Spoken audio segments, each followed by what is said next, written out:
Thank you, Francis. Technically, I'm from the National Severe Storms Lab, but our primary customer is the National Weather Service. So I'll give a little background slide since most of you are from kind of western mountainous areas, and I'm not. So I'm here at the National Weather Center located in Norman, Oklahoma. These are some of the things that we're probably better known for: development of Doppler radar and implementation, a number of other tools that have been put into operations, including the MRMS algorithm I'm going to go into. Also tornadoes, a big thing around our neck of the woods. If you don't believe me, this is the neighbor that was greeting us on Sunday night. For the meteorologists and weather enthusiasts will recognize that as a meaty supercell with a hook echo and a tornado on the ground. Tornado sirens going off, had to stay up late on Sunday night, but fortunately nothing happened to my house anyways. So what is the multi-radar, multi-sensor system? So it's an advanced remote sensing processing system. Basically integrates a lot of information, anything that we can gather that's going to be related to rainfall, severe weather occurrence, flooding, and the key to it really is the integration of the NEXRAD data. So that's number one, is the NEXRAD data. 180 radars coming in real time, surface observations, ASOS, rain gauges. I'll get into details, satellite lightning data, and then also we've brought in numerical weather prediction models that offer some value, especially in the West, which is kind of our most challenging area. So this shows our different product suites that come out of MRMS, because MRMS, you can really think of it as this big system, and then within that, once we generate and get all the data on a big 3D mosaic, then from that we can derive products. So these are kind of the value-added products that forecasters are going to use. They're grouped into different, 4 different categories: severe weather applications. So these are going to be like, maximum expected size of a hail, rotation tracks, things like that. QPE is going to be the focus of this presentation. And then there's the flooded locations and simulated hydrographs or flash projects. And actually, I lead that one, but I'm not going to focus on that in this presentation. So I'm going to be more on the QPE side, and then also transportation. So getting into winter weather and road impacts is another product suite. So MRMS has been around a while. I started working on it back in the very beginning in 1998. And curiously, we actually started in the West. So it was funded originally by Salt River Project, which you might know, down in Arizona. And so they funded some of the kind of foundational work, and we actually set up radars, not set up the radars themselves, but connected them via the internet. And Arizona was the first place to do that. I should put internet in quotes because we used to do that back in the day. But so anyhow, 6 of the surrounding radars were all coming into the Salt River Project, and that's where we demoed the ability to move data in real time, mosaic them, and eventually get to precipitation estimates. And then if you look at the timeline, it took a very long time to, for the internet to spread and get all the data being transmitted in real time across the whole US. And then eventually we went operational with NCO, a lot of acronyms in there. So initial, operational, capability, operational at INCEP. There's an embedded acronym again. So Central Operations, this is the computing agency in the National Weather Service. So that happened in 2014. So we've now been in operations for a decade. And now we have an instance where we've been moving on the cloud. That seems to be sort of the future for us. And then we continue to make some version upgrades and things of that nature. So I want to go into some of the details on how MRMS works on the precipitation side, and it's really rewarding to see it's being used. I saw it in a lot of talks this morning and on the posters and everything, so it's starting to make an impression on this community, which is good to see. So a variety of sources of data that come in, and I should say that the software works. It's like this 3D cube, and pretty much every time the radars are spinning and they collect data at a given elevation angle, then those data will be transmitted and it'll update. So you have these active listeners, so it's being updated very frequently, and then every 2 minutes on a time step of every 2 minutes, then we do our product generation at that time. So the key radars that are coming in are all the 88Ds, all a nice S-band consistent framework, expected behavior. And then we got the S-band and C-band radars from Environment Canada. It made us change our attitude towards consistency of radars a lot. And then even worse, we brought in, some of the TV radars and kind of had mixed results there, I'll admit. I think KPIX was one that we tried for a while with, like I said, limited success. And then some states have started purchasing their own radars. So the state of Colorado purchased one in Alamosa, and then Durango is coming online I think in the next month. So we've incorporated those into the MRMS network as well. And then in terms of gauges, these are kind of system of systems, if you will, HADS and MADIS. So those collect all your ASOS and mesonettes, and then even some county gauges. So Maricopa, Harris County down in Houston, etc. So those come in, and those, I have to tell you, working with rain gauges and radars, I'd much rather work with radar data. The rain gauges are a big pain in the rear in terms of they go out, they get stuck on one value, and then once you're happy with them, bees will set up shop, and they're not well maintained, and they're all different types, and I like to use them as kind of a validation or calibration point, and that's about it. So that's my monologue on rain gauges. Okay, so let's go back to radars. This is what things used to look like before quality control, because radar data is not very simple to work with either. So I wouldn't encourage you to go get level 2 raw data and try to get rainfall estimates over your basin. You can just go to this product directly. And so everything every slide I go through here has taken years of research and publications and et cetera, people, blood, sweat, and tears, and I'm just going to race right through it in one slide. So radar sees a whole lot more than just rainfall. In fact, that's how it got its start. I could go through the history in World War II, being developed for tracking aircraft and ships, and they said, what is this garbage in my radar here? Well, they got these meteorologists from MIT, and they said, you're looking at rain. So that's how weather radar got its start. And so there are a lot of contaminants in there, from non-meteorological echoes. We see birds, bats, bugs, bees. That's kind of what you see in these blooms that are all up here in the kind of southern plains. And so we have a lot of algorithms that go through and can detect those, and I won't go through the details, but there are also meteorological factors that have to be taken out. Bright band, where you get melting hydrometeors from snow that melts and gets real super visible to the radar, and then other virga doesn't make it all the way to the ground. Get that a lot out here in the west. So eventually, once it passes quality control, then we kind of move into the QPE phase, quantitative precipitation estimation. So I'll say that a lot. So I'm not going to run you through this whole decision tree logic. It's rather complex, and as I said, this has been developed over really decades of work. And really what the areas that I'll highlight are these kind of single radar process. So a lot of work that's done on the single radar level in polar or spherical coordinates.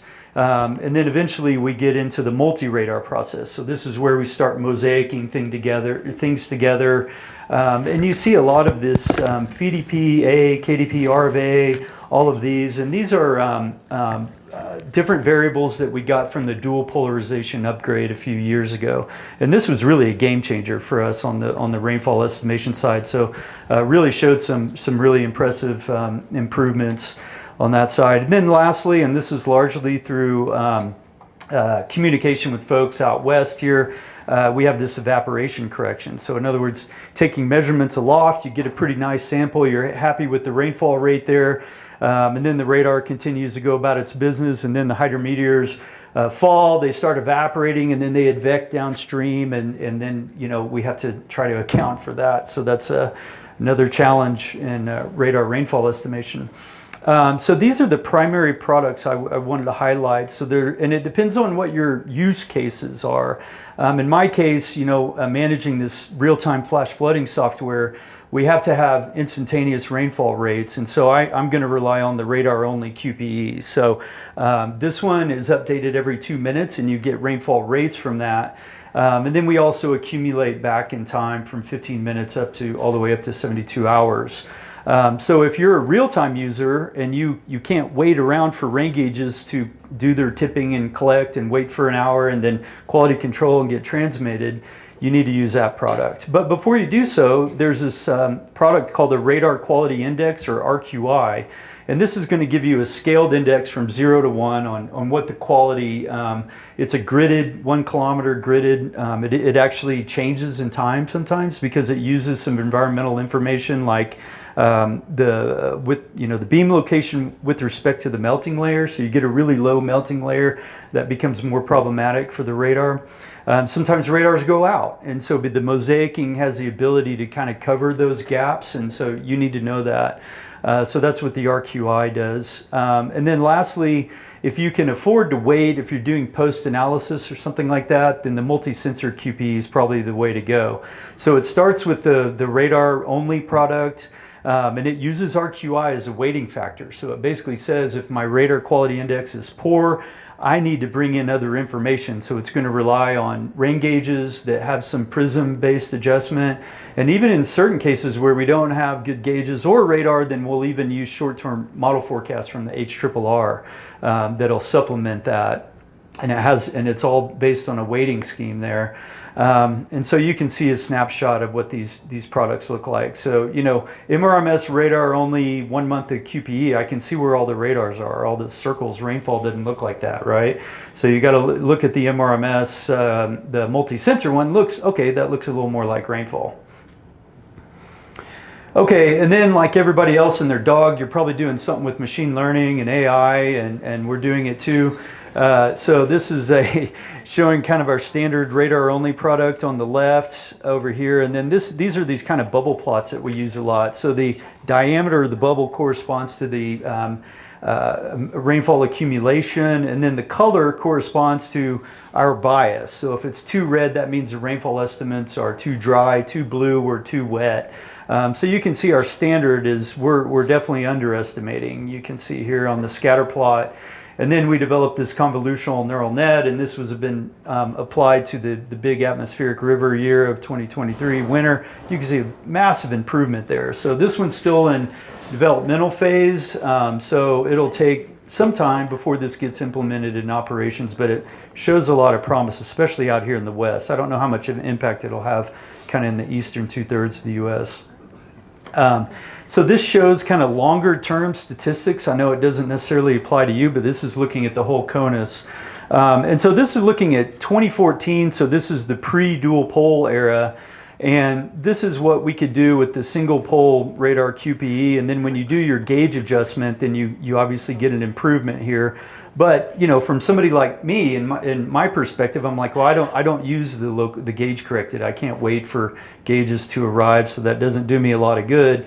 But if you look at 2020, when we get our dual pole, that it's basically the same as what we did with the local gauge adjustment, and that's with no gauges. So that to me is a pretty impressive improvement. And then multi-sensor's done even better than that, and that's basically better dual pole radar only going into it, and then better algorithms. So how do we get to the most? This is probably going to be repetitive. A lot of people know how to get it apparently, so that's good news. There's a product viewer that is shown here, and you don't need to take a picture. I'll put this up on the final summary slide, and these are probably shareable. I'll give them to anybody who wants these slides. You're welcome to have them.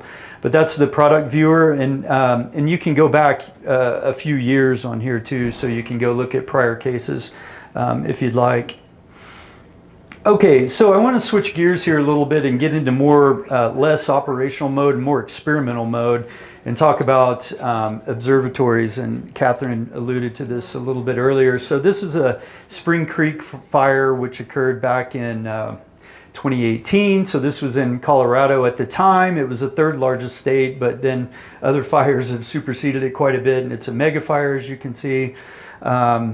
And so this was the establishment, when I got involved, of a post-fire hydrometeorological observatory. So getting a number of instruments kind of coordinated, involved. This was the one that I've been involved with for some time, which is the X-band polarimetric radar. And just a little personal story, you know, I was involved in the West with doing QPE back in 1998, and then Catherine bothered one of my graduate students, who then continued to bother me about getting interested in doing post-fire debris flow work, because I was all engaged in doing flash flooding. And then I had to remind myself that I was operating radars back in like the 2000s on all these burn scars out here. So atmospheric river events, I was a radar operator for a lot of events. I'm like, yeah, I've been doing this all along. I need to get back into it again. But nevertheless, this is a mobile radar that we have.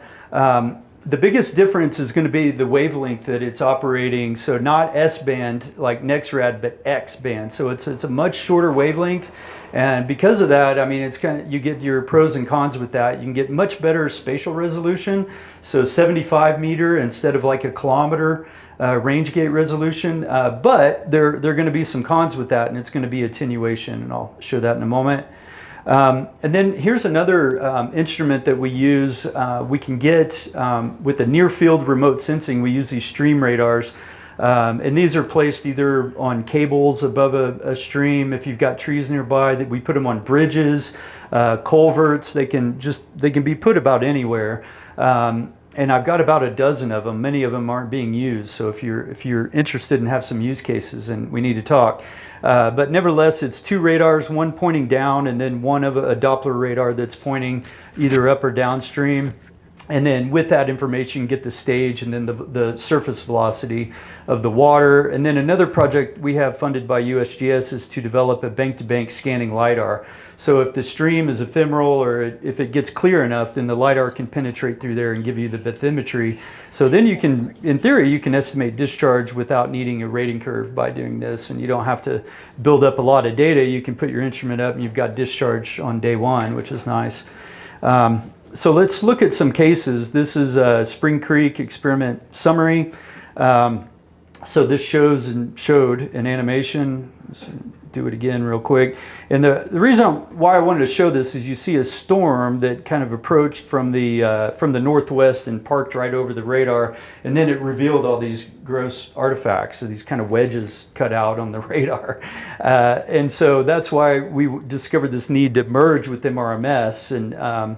And so anyhow, these are some of the things that we did. Is we compared the rainfall to USGS debris flow initiation thresholds, and then we looked at the hydrologic response in terms of the stage velocity photographs, National Weather Service local storm reports.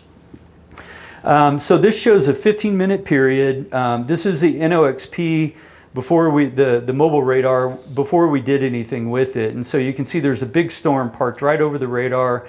I was in there, and I can remember little wetted hailstones are beaten down on there and everything. And so what I didn't know, I couldn't see, and you can see it with MRMS, there's a storm over the burn scar. This is the burn scar, Spring Creek, outlined in red, the perimeter.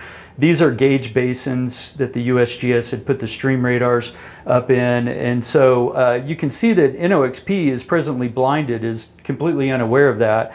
The little purple dots are rain gauges that were placed out there, and you can see they've got purple, and that means that they're accumulating rainfall a little bit. And so that's a real problem. And so what happened here at X-band is the signal was completely attenuated, and that happens whenever you get a really intense convective line.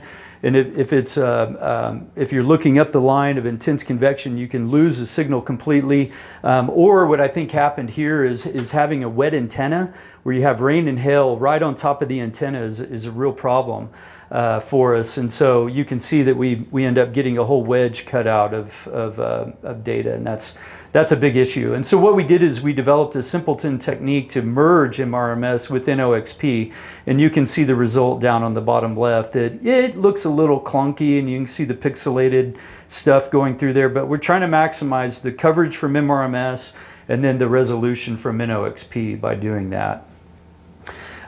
So here's a storm total precipitation case for the first case, and this was literally the second day I arrived on site. And I wanted to show this because I think Don made a comment yesterday how this MRMS showed this intense rainfall over Reno that was right outside of these rain gauges. And here it is. Look, if you look at the little circles, they're color coded the same as the radar data. So there's one, and there's another one right there. Can you see my cursor? Oh, okay. And the max is right in between that. And I see that all the time. But nevertheless, there's pretty good agreement. And then here's a debris flow that resulted. And then I wanted to show side by side these. This is MRMS that you can see on the left and NOXP on the right. So you can see the advantage of giving 75 meter resolution data is much better. This is actually the merge product, so you see the blockiness up here. And then the other thing I wanted to show is this is Big Branch Creek, which is right about here. And even with MRMS, I'm usually happy with 1 kilometer pixel resolution, but you only get 1 full pixel in there. You know, it's not even refined enough for a really tiny basin like this. And it turns out that this guy's a real troublemaker. And then also I'm showing in the purple, these are actually 15-minute debris flow thresholds that are put into the same color scale. So you can see we've exceeded along here pretty readily. This is the result. So this is showing the response from the stream radar. So if you look at velocity, it's kind of ho-hum doing nothing down here at 0.5 meters per second, and then boom. So I should mention that these data loggers that we put on here are programmable, so we put them in alert stage. So if something happens, you can set the threshold yourself, and you'll start logging data every 1 minute. And that's what we did here. So we got 1 minute data. So basically, there's very little to no response in stage. You just get a couple little bumps there, but the velocity exploded in 1 minute. It went from 2 to 11 feet per second. Really impressive jump there. The 15-minute rainfall accumulation and only 10 millimeters, really not that big of a deal, but it did exceed the USGS threshold, and those are those dots there. And so that was about 9 minutes preceding the response in rainfall, response in the hydrology. And these are also USGS put out these game cams or trail cams, and you can see I put on the timeline where these were taken. And I'm going to zoom in on this guy a little bit, and you can see that water just ripping through there. So that's what gives the really high velocity flows without much response in stage. So it turns out that there's a scenic byway that crosses here between Cuchara and La Vida, and it's a beautiful highway. Saw a bear along there, and this is frequented a lot by those flatlanders from Texas and Oklahoma who are enduring miserable heat in the middle of August. That's where we go, is up to Colorado. But the thing is, what we don't do is we don't know that there's been a fire up there, and we're just happy to get out of the hot weather. So there are a lot of folks that are driving through there completely unaware of a potential situation. So this is a real vulnerable situation. And you can see what happened is it closed the highway there on Highway 12 on this particular case. So this is kind of a future where we're going. We're trying to advance this whole idea of a hydrometeorological observatory and turn it into, it even has an acronym now, but we did get some funding through the bill, through bipartisan infrastructure law. And actually these items have already been purchased that are really designed for post-fire debris flows that just closed last week. We're getting 2 mobile radars, so I'll be retiring NOXP gladly, and getting at least 1 radar that's really designed for post-wildfire debris flows. So it's going to be C-band, won't be as susceptible to the attenuation problem that we had, and it's going to have an antenna that you can raise up and get above the trees. It's got a lot of cool things with it. So looking forward to that. So here's my summary slide. So it's the operational software, MRMSs. It's been 2.5 decades. We got about a dozen full-time employees that work on the QPE aspects of that.